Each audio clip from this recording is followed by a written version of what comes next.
Hello and welcome to another episode of the AAIM High Podcast. I'm your host, Ben Shin, and today's guest is Mel Tang. Mr. Tang is an experienced finance executive and is currently the founding operating partner and CFO at Matter Venture Partners, a venture fund investing in hard tech startups. He started his career in investment banking after finishing his undergrad. After that, he was CFO at companies such as SpinLaunch, Ring Doorbell, Sparefoot, and Demand Media. At SpinLaunch, a space tech company, he helped close their $71 million Series B financing. And at Ring, he led the revenue growth of 30x in 6 years. At Demand Media, he played a crucial role in growing the startup from less than $100 million in revenue to around $400 million, and also led the company to an IPO valuation of over $2 billion. Thank you, Mr. Tang, for being with us today. Awesome. Great to meet you, Ben. All right, to start off the podcast, we will first talk about your childhood and upbringing. Because this podcast is centered around being an Asian American leader in business, it is important to first understand each guest's childhood and upbringing as an Asian American, because ideas instilled within you from your parents and environment may have helped you become successful in where you are today. So to start off, could you explain your childhood situation growing up? Where did you grow up? Did you have any siblings? And what were family dynamics like? Yeah, sure. So probably as many of your guests, my parents were immigrants from China. I was born in Pittsburgh, Pennsylvania, actually, and so I spent my sort of childhood up till middle school years in Pittsburgh, Pennsylvania, and then we moved to Canton, Ohio. My dad was a chemical engineer who helped design and build power plants. When coal was still very big, obviously that's why we were in Pittsburgh and in Ohio. And my mom was a registered nurse. So, I'd say we were probably solidly middle class. I mean, I didn't ever want for sort of the basics, but clearly we weren't swimming in money. And so, hard work and education were foundations of everything that we did. I have a younger sister who's 3 years younger than me. And, look, from the very beginning, it was all about kind of getting a good education, working hard, kind of very stereotypical Chinese upbringing, honestly. Yeah, that's definitely a theme among all my guests, like you mentioned, just that emphasis on hard work and education. And my mom actually grew up right outside of Pittsburgh, Oh, really? Okay. Pennsylvania. So yeah, Oh, funny. yeah. So how did your parents' experiences as Chinese immigrants influence your perspective on work and especially success in the future? Well, my parents were, I wouldn't call them sort of refugees, but they definitely were fleeing from the wars and the communist takeover, and there's a long sort of history of, my parents' brothers and sisters, my uncles and aunts, all kind of leaving China with kind of minimal things, right? And so that understanding of what they went through to get to, being able to give us a home, give us, food on the table, I think sort of is a privilege that we have to continue to, I think, pay forward. I feel I don't want to use the word burden because it's not a burden, but it really is that we're lucky Yeah. to not be sort of a generation behind. And so I think we went through school and everything else with an eye towards being able to make our parents proud, and also being able to return the favor to our kids. And one of the things that sticks with me is, my parents would always say, you don't have to thank me. What we're doing is giving you the opportunity to do this for your kids. So my daughter actually is graduating high school this week. And my son, 2 years behind her. So very much have emphasized many of the same things. And so hopefully I am doing my parents proud by everything they sacrificed to put me in this position. hmm Yeah, definitely. And did you feel any pressure to conform to certain expectations, either from your family or from the broader community? And how did you handle that? Yeah, I mean, it sounds so cliche, right?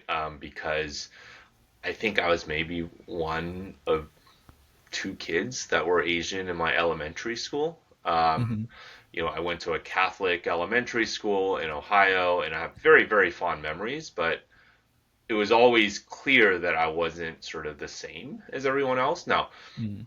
I didn't necessarily feel that I was being discriminated against or what have you, but it was certainly one where I wasn't the same. And so I, I blame sort of the whole baptism and the fact that I went to a Catholic church for a while on the need to conform. Um, Mm. it was something that everyone was either Catholic or were getting baptized, and my best friend and his family were obviously churchgoers, and so I felt in some ways the need to. This is what you did.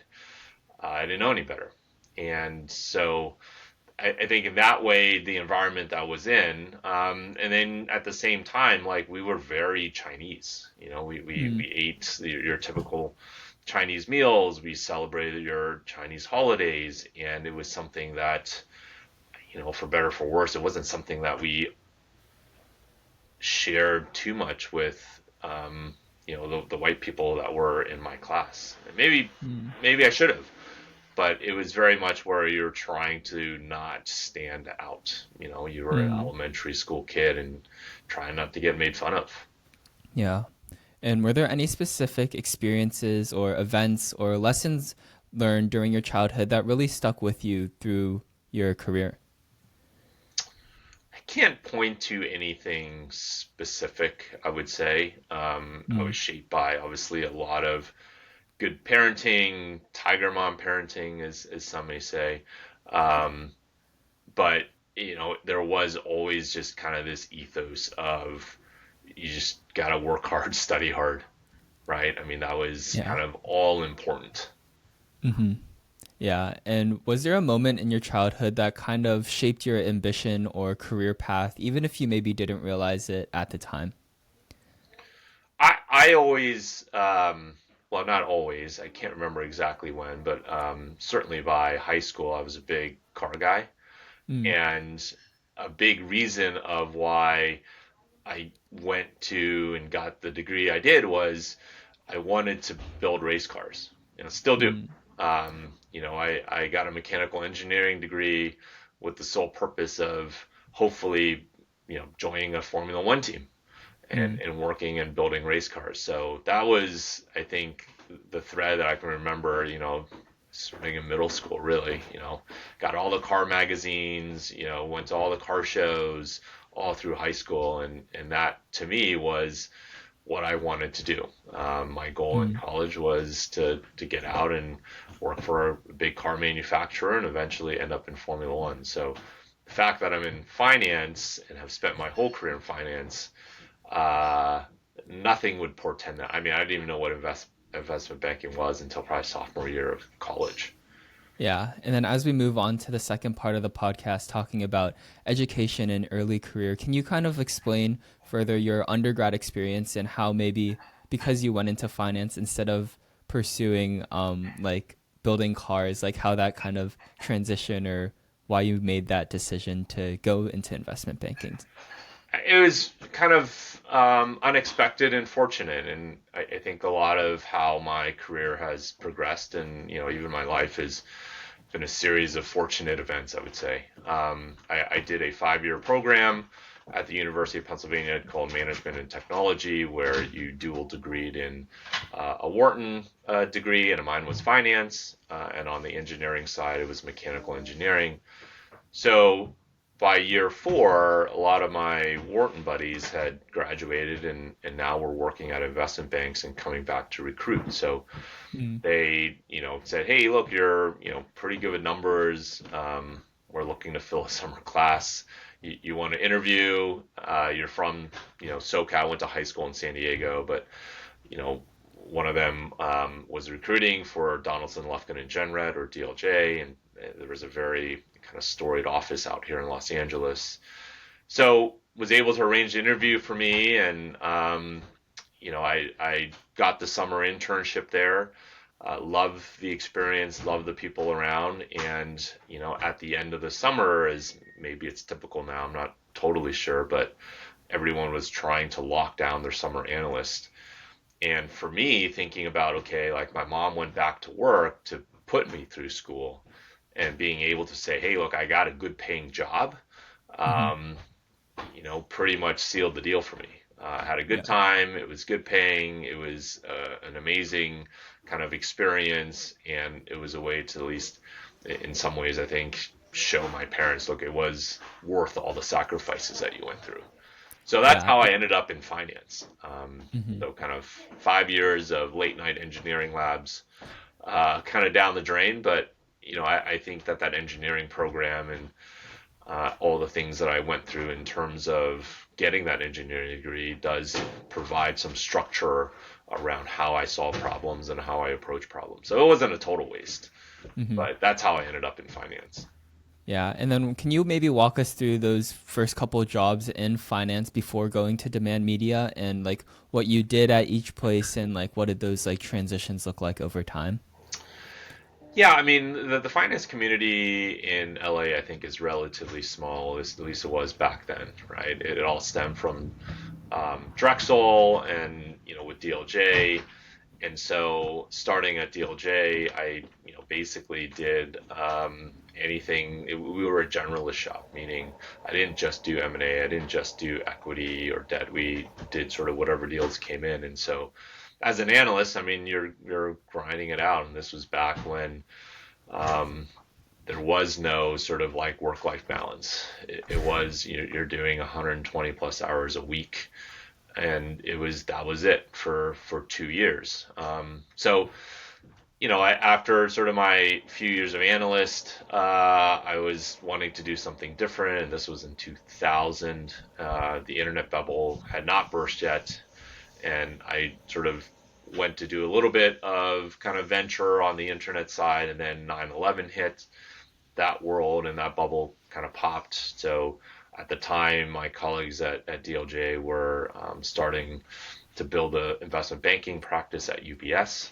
So I Mm. joined them at UBS and worked there to kind of build the media practice. I did a lot of leverage finance as well, um, and kind of spent my years post 2011 when the world was a little bit shaky and everyone else was going back to grad school. I had a good job.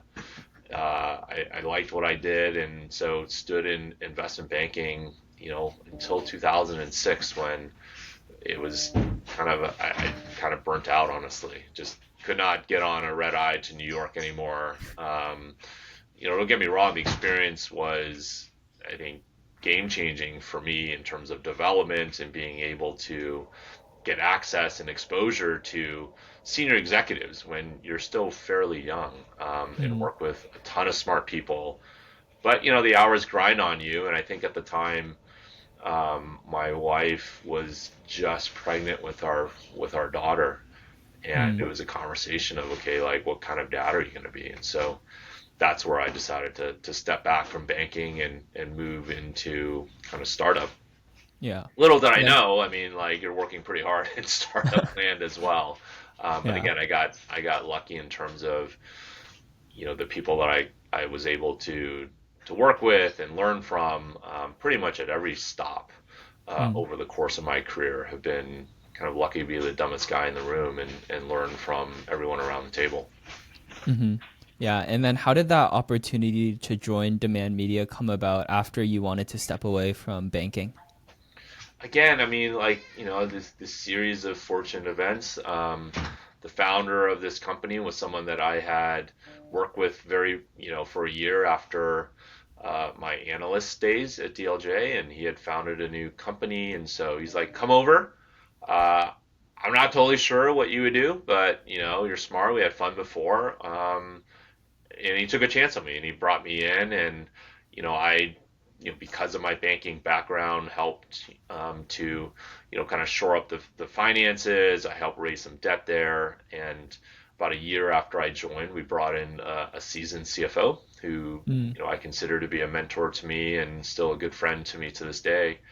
And I grew up underneath him, right? Learned everything I could, and after we took it public, he retired after a year, and again, in the right place, right time. I like to think I built some good relationships with our board members and executives, and I got promoted into the CFO spot Mm. and sat on the public watch for about 2.5 years.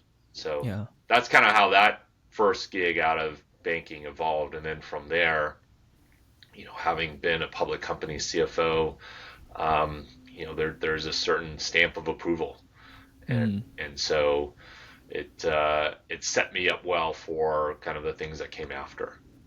Yeah. And when you first got to Demand Media, what did you do on a day to day? It's a good question. I think the first few months I was just like, what is going on here, right? I mean, working in banking is very different than working in a startup or a corporation. Mm. In banking, it's a lot more about transactional focus and you're going from deal to deal, whereas on a startup standpoint or corporate, in operational finance, it is more of a day to day. This is not maybe the right word, but it's a daily grind. And Mm. you're trying to build a business and grow a business, and what you did yesterday impacts what you do tomorrow. And initially I did the things that I knew how. I knew how to build a model. I knew how to, raise some debt. I knew how to evaluate different aspects of the business. So a lot of it was just about forecasting and building a forecasting process and analyzing aspects of where we were spending our time and money. Um, Mm. so it wasn't, for that first year, that's kind of, I was just applying the things I learned as a banker into the business. And then when we brought in, his name is Charles Hillier, when we brought in Charles, he brought a different lens of, okay, he took a company public, also a former banker, and, he was much more versed in terms of what it takes to build and grow a business from the finance side. And that's, kind of my first entree into, oh, okay, like this is how you set up a good FP&A process. This is how you think about setting growth targets. This is how you think about, once you're public, setting guidance. So Mm. all of these things, which, I just didn't know. I didn't even know what questions to ask, right? A Hmm. lot of unknown unknowns. But that's how my sort of first job out of banking evolved. Yeah. And what was that like experience like during the IPO? Maybe the greatest challenges and like the most rewarding aspects of it?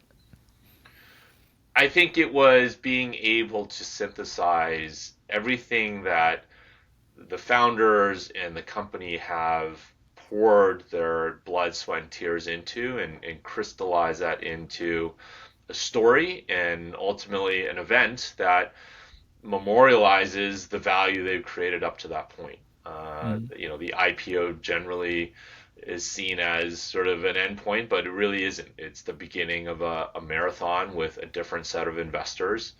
And so to me, it was just a proud moment to be able to say, hey, look, I joined this company 2 months after it was formed and was able to help get it to a place that could go public. I think we were at that time, the second largest internet IPO since Google, believe it or not. Wow. And it was just sort of a very proud moment, not just for, myself, but everyone else in the company who toiled to get to that point. So Mm. it was just awesome. It was an awesome feeling. I was, on the NYSE floor, you're on that balcony ringing the bell, and it was just like such a surreal and cool experience.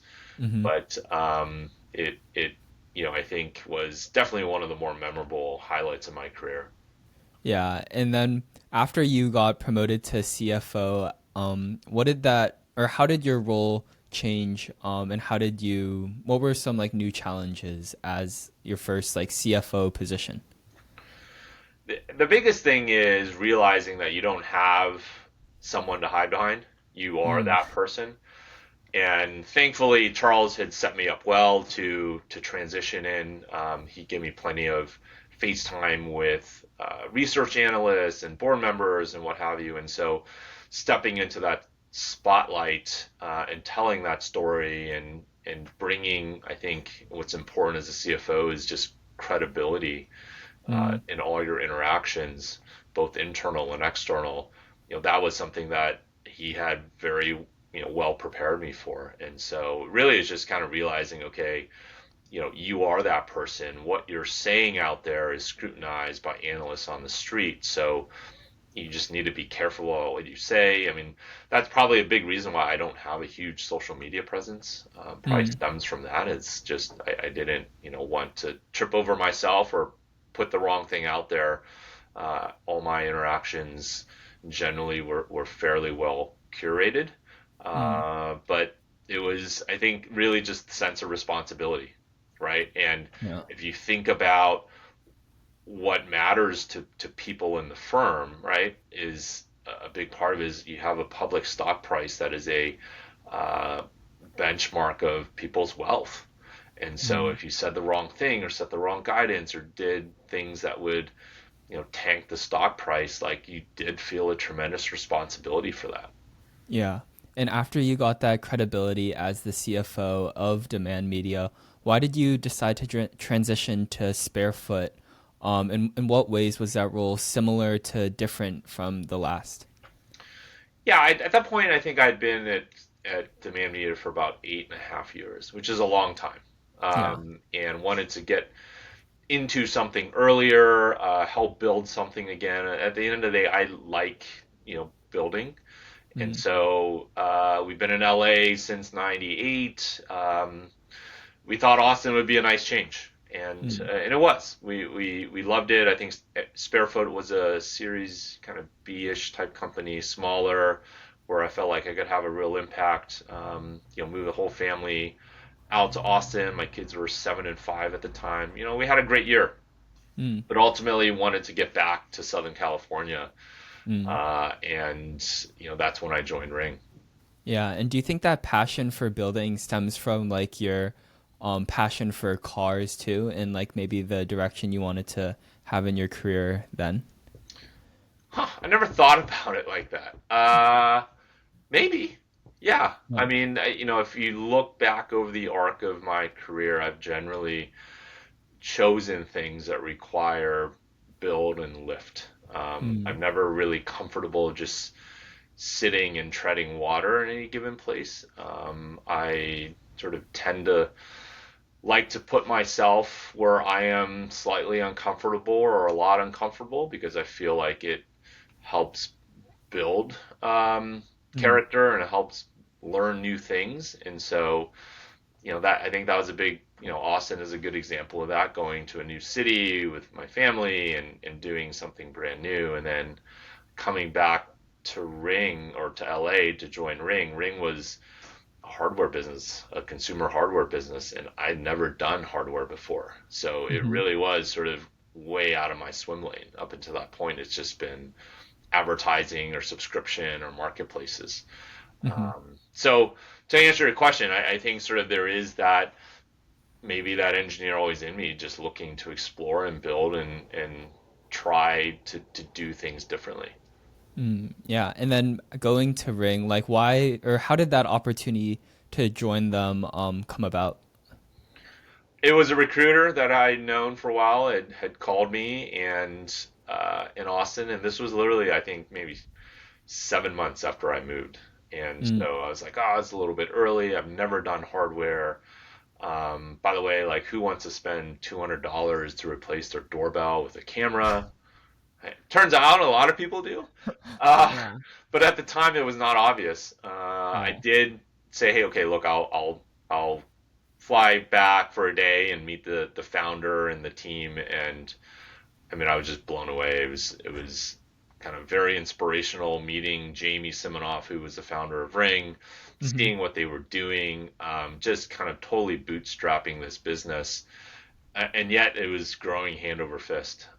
Yeah. So you know that coupled with the fact that I wanted to get back to LA was the reason I took that Ring job. Yeah. And before you guys were acquired by Amazon in 2018, what was like a regular day for you there?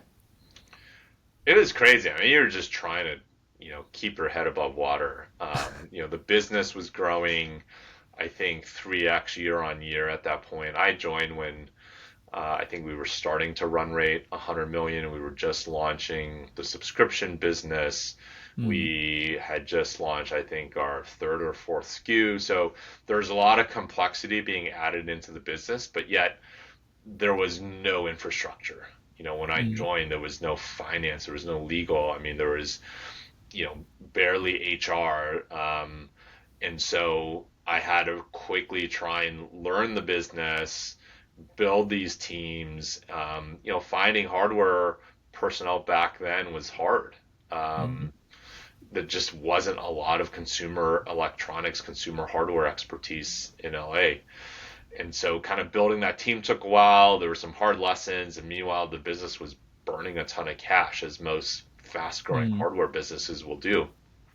So, I mean, it was frantic. I mean, day after day, it was just high stress, a lot of work. I liken it a little bit to the early days of investment banking, Mm. but in a much more fulfilling way, I would say, because you're basically building this business that is doing some good out there in the world. And so it was, yeah, it was crazy. That's probably the one word I would use and have used to describe it. Yeah, and during all that craziness though, what was like your favorite part of your entire role if you could pick one? Just keeping it alive, honestly. Mm. The CEO had amazing dreams, huge sort of initiatives that he wanted to roll out, and all of it, I think created complexity and required cash, and being able to support the growth of the business. I think as a whole was, I think, what I came to work every day doing, despite all the stress and the craziness and what have you. Obviously the sale to Amazon was a big milestone for that business. Hmm. But even after, I mean, we grew that business threefold Wow. at Amazon. So, the growth continued, and seeing what it took to grow a brand and really kind of a new segment in the marketplace, right? Mm. Was super rewarding. Yeah. And I had another guest whose company was acquired by Amazon in 2018, PillPack.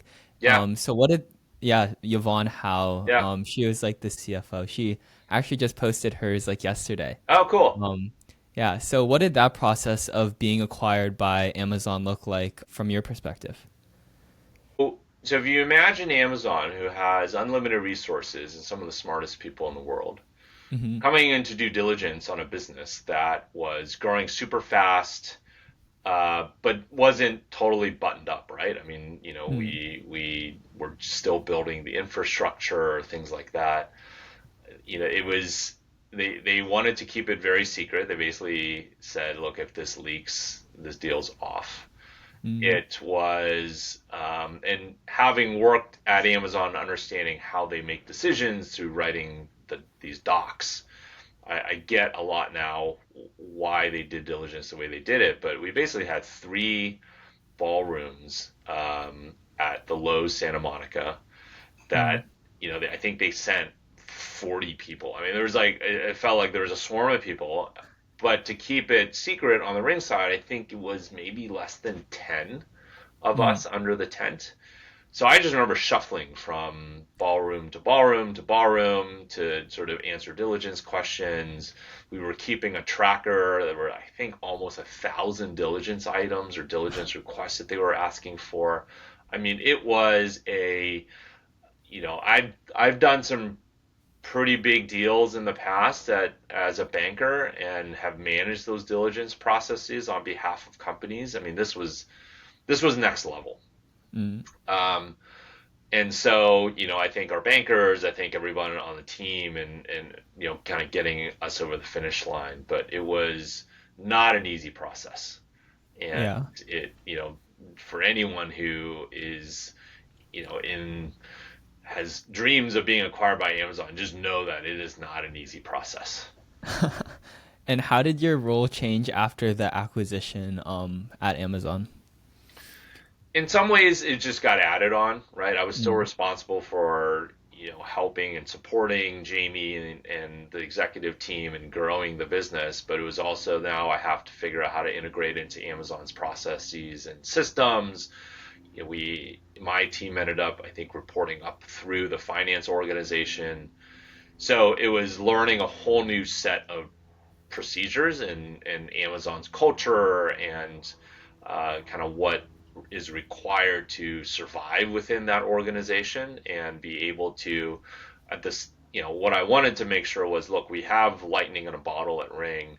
How do Mm. I continue to make sure that um, has all the mojo that Amazon bought us for, and not get overly burdened by kind of the processes and what they needed to do as a public company.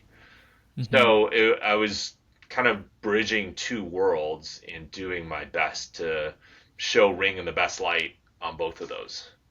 So it Yeah. was not also an easy job, right? I did make it my 4 years, Yeah. but a big reason why I left was just I felt that it was, again, got to a sort of a place where, okay, like I could do this job forever, right? Mm. And when I generally hit that point, I feel like, okay, like I need to get uncomfortable and Mm. go find something else to do. Yeah. And what do you think like was the biggest lesson learned or biggest takeaway from your time at Ring that you still like carry with you at your new job? And yeah. And I'll give props to Jamie for this a little bit. Like, he's one of the most dynamic founders I've worked with. I always kind of ask myself, what would Jamie do? Because Mm. generally it would be this crazy out of the box thinking. Mm. And to me, as a sort of CFO, who we generally are seen as conservative, and yes, we need to preserve risk, and we're responsible for preserving and protecting shareholder capital. But it is reminding ourselves, hey, look, like what are the big things that we could be doing here, and how do we support it in a responsible way? Mm. Yeah. And after you left Ring to go to SpinLaunch, how was this role different from your past CFO roles, and what were you like responsible for at this like space tech company? I mean, it was similar responsibilities, right? Building Mm. a, administration, building, by admin, I mean sort of finance and infrastructure and all that stuff. I mean, SpinLaunch was a totally crazy idea, right? For people that don't know, it was, kind of taking a concept that, every kid knows when you're spinning around and throwing something, right? It is applying that to launching satellite payloads into space. Think about a very large carbon fiber arm spinning in a vacuum up Mm. to, I think, Mach 3 or Mach 5, and launching it into the upper atmosphere. The rockets generally, I think, are 92% fuel. And so if you can remove that fuel and use electricity instead to spin it up, there's a lot of benefits. But for me, it was kind of learning something completely new, right? I think the mechanical engineering side of me was fascinating because it's, quite frankly, like, it's not super complicated science. Mm. But space and government and kind of what it takes was something that was, completely new to me. So that was, again, sort of, I was uncomfortable. It was different. I had to learn a bunch of new stuff. But again, it was such an outlandish type idea that I felt like if I was going to leave Amazon to do anything, I had to take a swing at it. Yeah, and now we will move on to the third part of the podcast, talking about your current career and current job as founding partner and CFO at Matter Venture Partners. So, why did you leave SpinLaunch, and how did the opportunity to go to Matter Venture Partners come about? Yeah, so the two partners that recruited me into SpinLaunch were from Kleiner, Mm. a gentleman by the name of Wen Shea and Hao Mei Huang. So they did invest and they covered the hard tech portfolio at Kleiner. And so about 6 or 7 months into SpinLaunch, they told me that, hey, we're thinking about spinning out of Kleiner. We want to build a hard tech fund that's different. Mm. Hard tech, you may have heard this before, maybe somebody really guessed, but hard tech is hard. Hardware is Mm. hard. And there's a lot of reasons for that. And what Matter Venture Partners was formed to do was approach venture investing in hard tech differently. It takes a Mm. village. And so the thesis was, we're going to get strategic LPs that are investors in our fund that are from supply chain, manufacturing, chip makers, etc. And then we're also going to have operating partners. And so, you know, besides capital, because capital we feel is necessary but not sufficient, you have manufacturers and some of the most brilliant technical minds in the world, coupled with operating partners that have scaled hardware, software businesses before, really helping our portfolio companies shrink the time to market and shrink the amount of capital that is needed to get to market, right? So from the get-go, you're able to design for manufacturer. You can understand what your ultimate business model looks like and design for that. And so instead of going through several iterations that cost time, that cost money, you are able to do that almost in parallel versus in serial. What we found is generally hardware founders, they'll spin up a prototype. They go to test product market fit. Customer says, I like ABC, but not XYZ. So they go back and respin. It takes more time and money. Finally, they get product market fit. Then they go to get it made. And they realize, oh my God, I can't make this at scale profitably. And so they got to respin and redo that again. And so by the time they get to scale and commercialization, it's 7 years, 8 years. Here, we're trying to shrink that time in half by being able to get them in front of contract manufacturers, designers, both as suppliers and potential customers, and then have operating partners on the supply chain side, finance side, really help them think through, okay, what does it take to be a successful business? So that to me was super attractive, being able to plug in and work with earlier stage companies that, quite frankly, at this stage of my career, like I normally wouldn't do, right? The risk profile is a little bit high. Yeah. But here I get to share a lot of the scar tissue that I've had and hopefully help founders avoid making a lot of the same mistakes that I've seen. Yeah. And what are you responsible for on a day-to-day as CFO at Matter Ventures? Yeah, so on one side, I'm responsible for the finances, the administration of the fund itself, and then the other part of my job is jumping in and helping portfolio companies where needed, be it capital raising, helping them find outsource accounting, helping them with their business model, helping connect them with folks that I've worked with in the past to help them build models. So kind of anywhere I can, sharing my knowledge and what I've seen in the past with them, and then also sort of making sure that the fund and the management company itself has the infrastructure to continue to scale. And when your venture invests in companies, what are some things that you guys look at that make you want to invest and help them grow ultimately? So the way we define hard tech maybe helps shed some light on that. We invest in sort of hardcore engineering, right? Number one. If it's hard to do, it's hard to copy, and it is hardware, but generally also has a lot of software. Right, if you think about this hardware software model, software as a service, you think about hardware as a service. And then finally, we think it has to be venturable. There needs to be the opportunity to deliver a venturable return inside this venture timeline. So, we won't invest in things that are billions of dollars and 20 years out, for example. We invest across 6 themes: semiconductors. My partners are unbelievably technical as it comes to semiconductors, and one of our LPs is the largest chip maker in the world. So semiconductors are a big focus. The second theme that we look at is we think blue collar labor shortage is going to continue, and so that leads us into looking at robotics, specifically sort of AI robotics. The third thing is around AI, sort of. Not so much, we don't invest in general domain language models, but we'll invest in AI infrastructure. So network switches, things like that. The next one is kind of being able to advance friendshoring, onshoring, kind of looking at sort of manufacturing technologies and logistics. We'll look at electrification, not necessarily EVs, but the building blocks of energy. And then finally, we'll look at some of the life sciences, digitization, and automation So the tools that lead to drug discovery, et cetera. So those are kind of broadly the 6 themes that Matter Venture Partners invest in. Mm-hmm. All have kind of this overriding theme of we're doing kind of the picks and shovels that are going to enable current innovations going forward.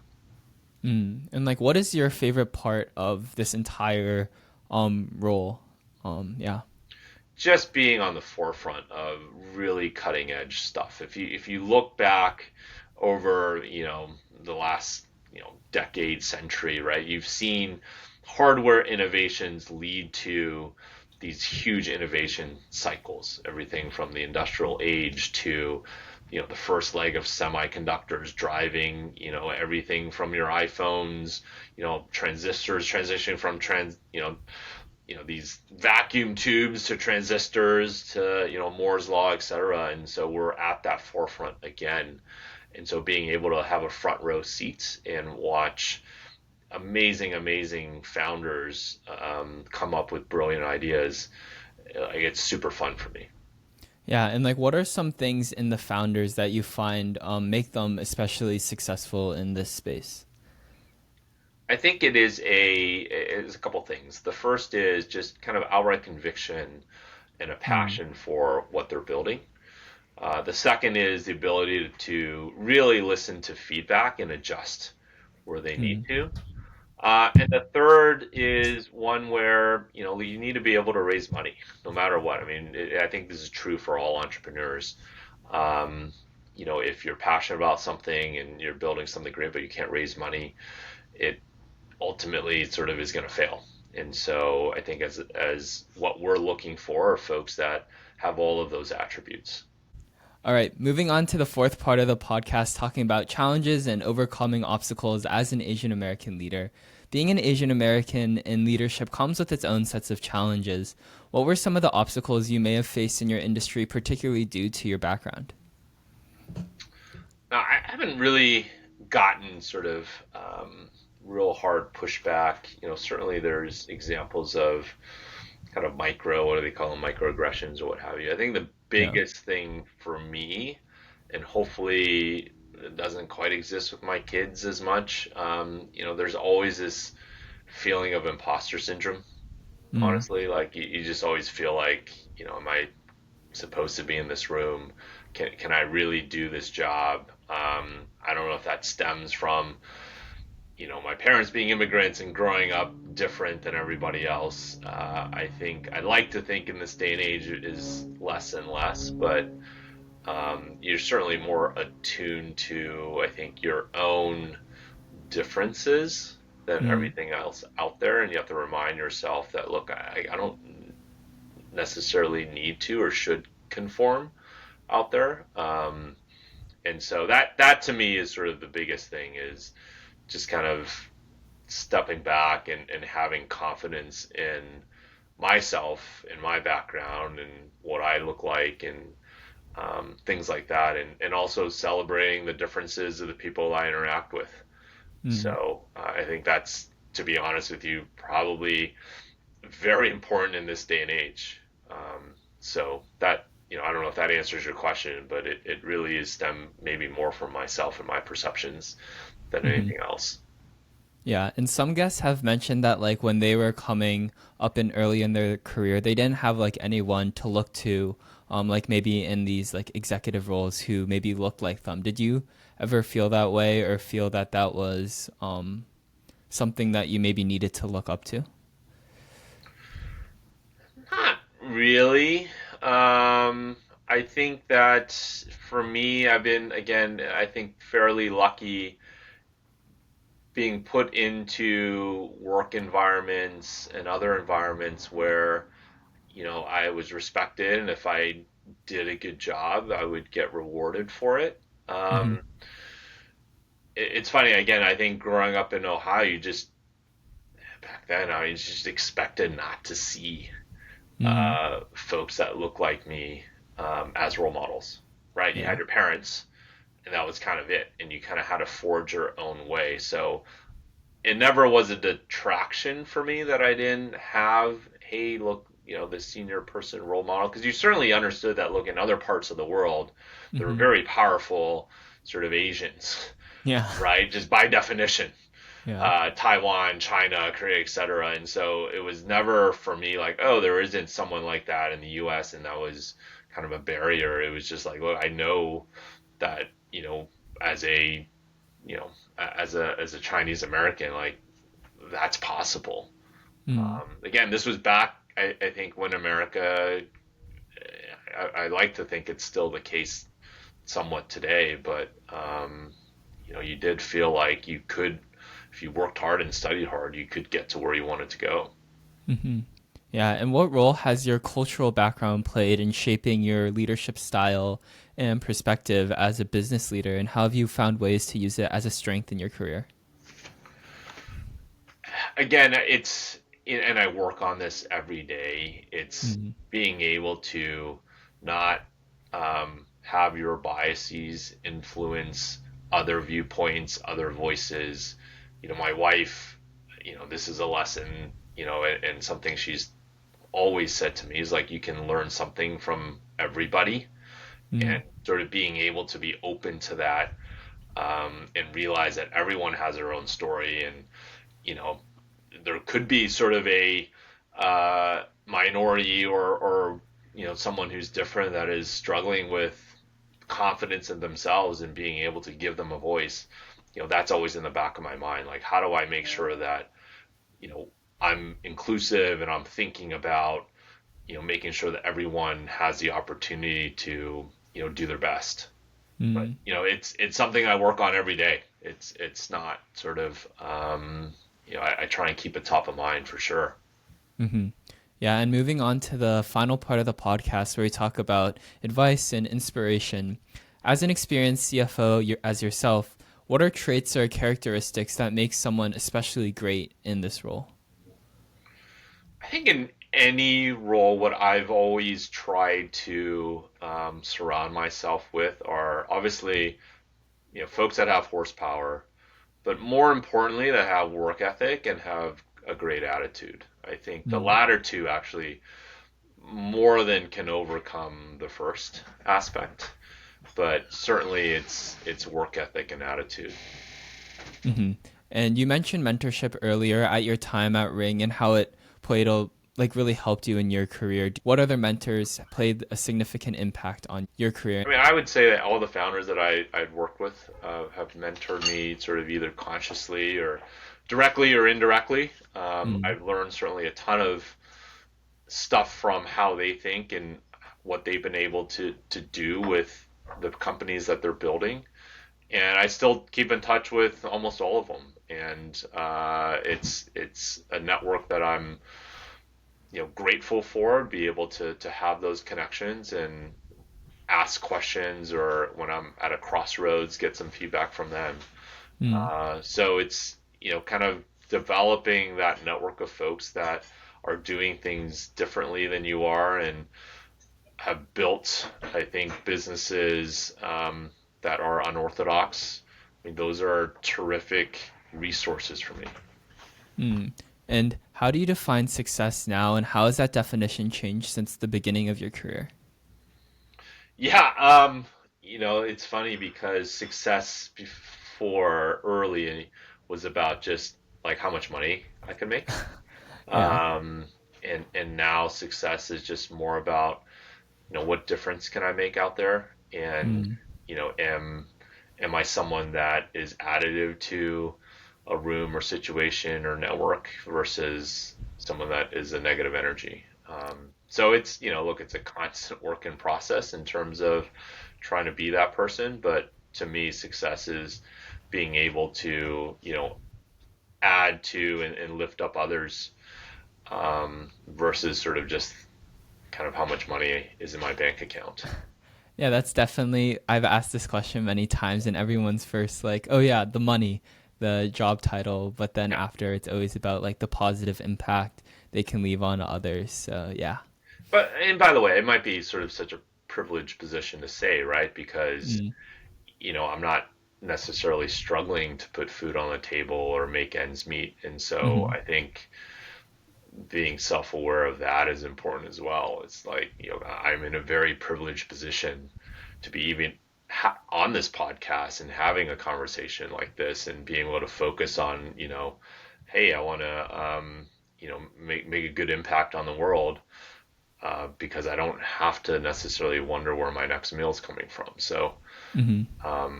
I think there's some of that bias as well, for sure.